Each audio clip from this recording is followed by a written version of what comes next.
So in that poll that I posted, you guys voted for Jury, which I don't know why I didn't expect. She won 2 popularity polls and got 2 costumes.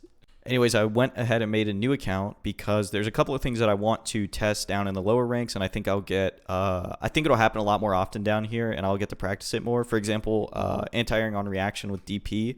Obviously, in the higher ranks, people are still going to be jumping at you, but down here, it's like all they do. So that's my reasoning behind making a new account. Usually I just play on my main, but this time I wanted to do something a little bit different. Anyways, I think the biggest problem that I'm seeing down here is a lack of this. A lack of people just walking, right? Using your walk speed, even if it's slow, to close space or to back up, rather than standing all the way over here and doing like heavy Tatsu. You know, there's a lot of... I think it's because there's a lot of options for movement with special moves on Shotos like Ryu and Ken. More so Ken players because of his V skill here that basically just closes his space for you. And at these lower ranks, nobody is checking this, right? Nobody's checking this run. So a lot of Kens are just getting in. They're just pressing this and getting in. And if that doesn't work, they're just doing heavy Tatsu. And then the other person usually doesn't even know that that's punishable. So then they're doing like DP or they're doing like another Tatsu or something crazy. And for me, it's very easy to beat, right? You just sit there and let them, you know, hang themselves. But for a new player, it's very overwhelming. It's very overwhelming for them to have to hold all of that pressure all the time. So I think that a lot of Ken and Ryu players get away with just doing heavy Tatsu around the stage. I've got a gameplay here that I want to show you guys where I play against a lower ranked Ryu who I think is still learning the game, hopefully. And he only uses heavy Tatsu to get around. So let's go ahead and take a look at that.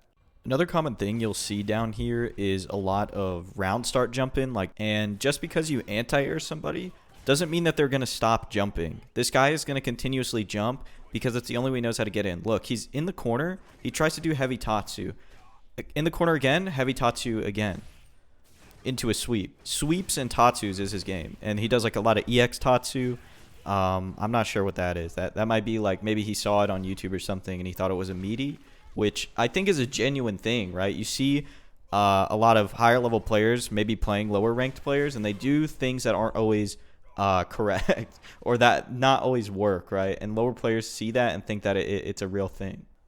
And you could see that at the beginning of the second round, he jumped in again after I DP'd him the first time, and I've been continuously DPing him. If you ever see me do EX, it's because I wasn't ready. I just wasn't ready to DP, so I did it to be safe, which is kind of a bad habit. And I start getting hit by the Tatsus a little bit because I'm trying to think that he's going to adapt, right? I think that he's going to adapt and stop, but you have to understand that people aren't always going to adapt. People are stuck in their ways, and they want to play the game a certain way, and that's fine. You can play the game however you want. Moving on to the second game, you'll start to see me take a little bit more damage, right? I'm taking a little bit more risk because I know what he's going to do, and I'm trying to find optimal punishes on a new character, right? But for a lower ranked player, they're just going to be frustrated and throwing themselves at him, right? And like I said right there, he's continuously jumping. There's no walking happening, and there's only Tatsus. Not even a dash, I don't think. There's not very much dashing. It's Tatsu to get around or jumping, and both of those are easily counterable. He starts throwing a little bit of fireballs too within this game, which is great. That's a great adaptation to make because I haven't really shown myself to be able to get around the fireballs, right? And that's something that I'm learning myself, right? If the opponent doesn't show you that they can deal with something, you have to abuse that. If I should have jumped at him more now that I'm watching it again, because the only DPs he did were on wake up. So I probably could have got a bunch of free jump-ins and practiced a bunch of free jump-in combos.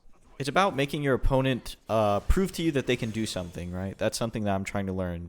And not respecting them as much as you think, right? And again, there's little to no walking from him in this game. This is a very extreme example of what I was talking about, but it's not a solitary case, right? There's a lot of people down here who play like this who just don't know any better, and sometimes you just have to show them that that's not what they should be doing by punishing the fake stuff, right? And that's just how you should be playing in general, right? Punishing things that are negative, or at least taking your turn back. If you take anything away from this video, just walk more. Just walk and block more, use your universal movement options a little bit more, and don't rely on negative moves that carry you across the screen to carry you through the ranks. If you guys enjoyed anything that you saw here today or anything that you've seen here in the past, please consider subscribing, and thank you so much for watching. I'll talk to you again tomorrow.